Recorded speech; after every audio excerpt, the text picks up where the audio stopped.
Okay, so that's round 15 of the NRL in the books for this season. Only 5 matches this weekend because of State of Origin and the bye round for a load of sides. The Sharks Dragons was the first match of the weekend. The Sharks winning 30 points to 18. Not the best Sharks performance, but it's an improvement on the previous 2 weeks. So it stopped that little slide in form, that little bit of inconsistency. The Sharks, I don't know where the Sharks are at this season. There's a lot of pressure on Craig Fitzgibbon to figure out how to get this Sharks team into a top 4 side that can compete with the other sides in the top 4. And also a lot of pressure on Nico Hines to find his best form. The last 18 months, Nico Hines hasn't been playing at what he is capable of playing. And I look online, I think there's a lot of unfair comments. I do think he is better as a fullback than in the halves. That being said, it's hard to replace Kennedy at fullback in this side. And Stone Street, when he's fit, is another fullback option, even though he's spent most of the time when he has been playing on the wing. So the Sharks do have options at fullback other than Nico Hines, but they've decided to play him in a 6 or 7 role, mostly at 7. When he's got his running game on, he's very, very effective. His kicking game, I think, is the weak area of his game, but when he runs the ball and brings other players into play and makes line breaks, then yes, he's more effective. On the Dragons side of things, this is another disappointing defeat, and this is another disappointing season. They've had some good wins in there, and at the same time, they've had some bad defeats. I just don't think the balance of the Dragons side is right. Personally, there's some ageing players in there. There's some inexperienced young players in there, and they just haven't got quite the balance of the side right. And, look, I don't think Carl Flanagan is a bad player. I think he's a solid player. But the systems they're employing with his dad, Shane Flanagan, as coach, it's just not working with him in the halves, I don't think. And you've got Lockie Ilias there, who's not getting a shot in the halves. It's an interesting one. King Tonga has had an explosive start to his first grade career and has shown good flashes, but he's still a young raw talent, and I think that's a big part of the reason why the Dragons are struggling. Also, defensively, there's still a lot of work to be done. The Dragons are just a frustrating side from season to season. They're very underwhelming in recent years. They've got no consistency. They've pulled off some big wins against some top sides, and then they play a side in the Sharks that's been struggling recently, and they're outclassed. So the Dragons are just so frustrating to watch this season. But the Sharks have stopped that little slide. That'll give them some confidence. And when they get all their players back fully fit and in the lineup, we'll see what the Sharks can do. But there's still a lot to be desired from the Sharks in recent performances. The Titans Sea Eagles, I was not expecting this result. 28-8 to the Titans over the Sea Eagles. Very important win for the Titans because they were looking very likely to potentially get tailed off at the bottom of the ladder with how their form had been going, with just real struggles this season defensively.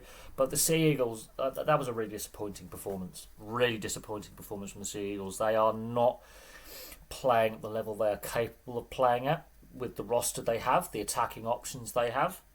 And defensively, the Sea Eagles look really vulnerable as well. A good win for the Titans, I will say that. Obviously, they have got injuries. They're not at full strength. Some of the players are out with Origin. They're under a lot of pressure to perform. Des Hasler's under a lot of pressure. That eases it somewhat. But let's see if they can build some momentum. We know the Titans can score points. And defensively, they showed up in this game. And Khan Pereira, the way he's scoring, basically a try a game. We could see another Alex Johnson style winger who could, break records with try scoring if he stays fit and continues to play the way he is. Just imagine Khan Pereira at a more consistent, potentially better team. How lethal he could be on the left edge. The Sea Eagles, though, some worrying signs with their form. A lot was expected of the Sea Eagles this season with the talent they have available at the club. And it's just not working for them at the moment. A lot of players look. People were saying, why is Jake Travojevic not selected for Origin? Well, this is why his form is not good enough. In fact, David Cherry-Evans, people going, why was he dropped as not only captain but also from the Queensland side altogether? He's not playing well enough. So key players in a leadership role, Key positions at the Sea Eagles are just not performing. They do have some injuries, but that is quite concerning with their loss of form in recent weeks. And it's not as if they've got a whole host of players playing in Origin. This is the first time since 2015 not a single Sea Eagles player has been selected for either Origin squad, so they can't use that as an excuse that they're missing players because of Origin. They're just not in form right now, and I just don't know what's going on. Has Seabold lost the dressing room? Are players playing through injury? That's potential. Are they just having a bit of a sticky patch and they need to figure it out as a group? I don't know, but it's quite concerning that their form has dropped off. The Knights Roosters, the Knights go back to being inconsistent. They were beaten in a scrappy game by the Roosters 12-8. Although the way the Knights started the game, the Roosters were really poor. They worked their way into the game. They win 12-8. A scrappy win by the Roosters over the Knights. Both sides missing players because of Origin. So we're getting to see some of the younger players, some debutants, which we generally see at this time of year. Some of the depth players getting a run out. And the Roosters are still showing some fight. As I say, this Roosters side, was it their best performance? No. Was it their worst performance? No. But it was a scrappy win, but it's a win nonetheless. And that might give a lot of these young Roosters players confidence that they may not be playing at their best, but they can still get a win and be competitive, and they're showing development. And it's giving, the coaching staff there, Trent Robinson, a bit of a headache because... Dom Young's on the outer, but he played better in this game. Mark Nawaqanitawase continues to develop on that right edge. Is he better in the centres or on the wing? There are these positive headaches that you want as a coach. The Knights, though, that inconsistency, they've had some great wins in recent weeks, but also some pretty poor defeats. And they were in a good position to start this game. They were leading this game, and then the Roosters out-scrapped them, basically, which is going to be concerning. The Knights do have some injury concerns as well. And obviously Origin next week. Hopefully all their players come back in one piece. But, you never know with Origin. That could not happen. The Knights, much like the Dragons and the Sea Eagles, are a bit of an enigma this season. They promise much and deliver little. And their form is wildly inconsistent, and there is talk of Adam O'Brien not being there next year. From what we can gather from the Knights board and CEO, he'll be there at the end of the season.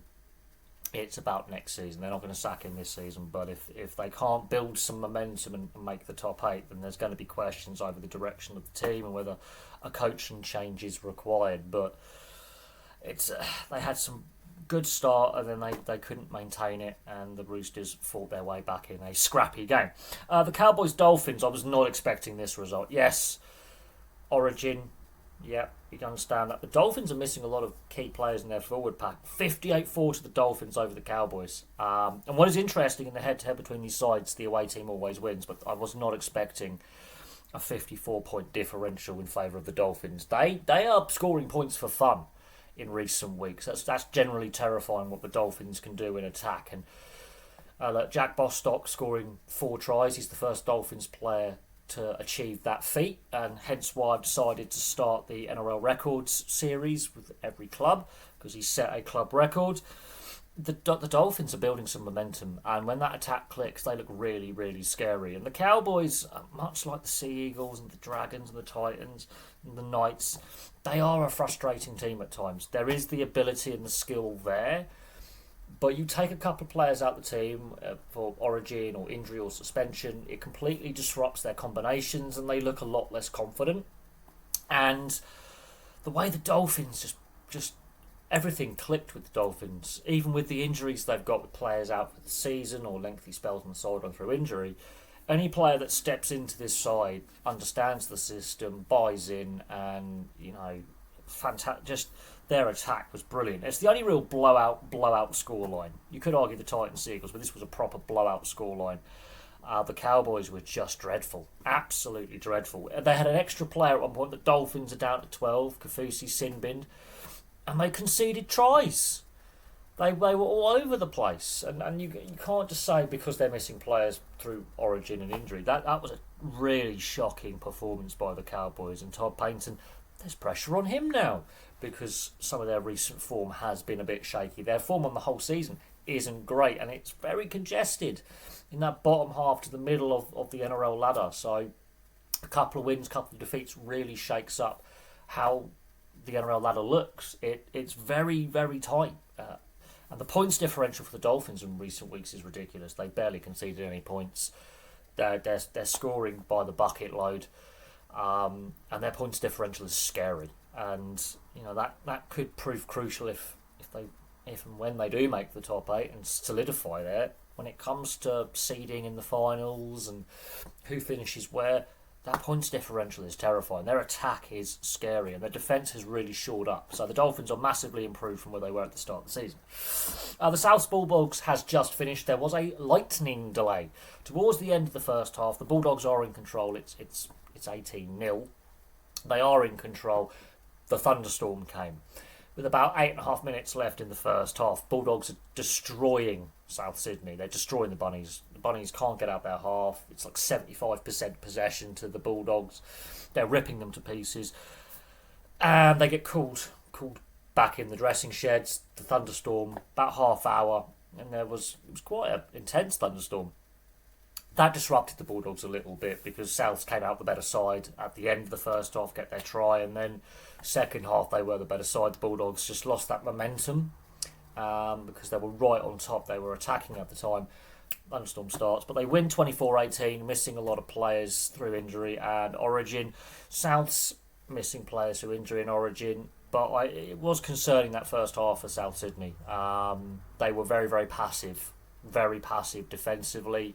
They weren't aggressive in their defensive speed off the line, and the Bulldogs had more aggression.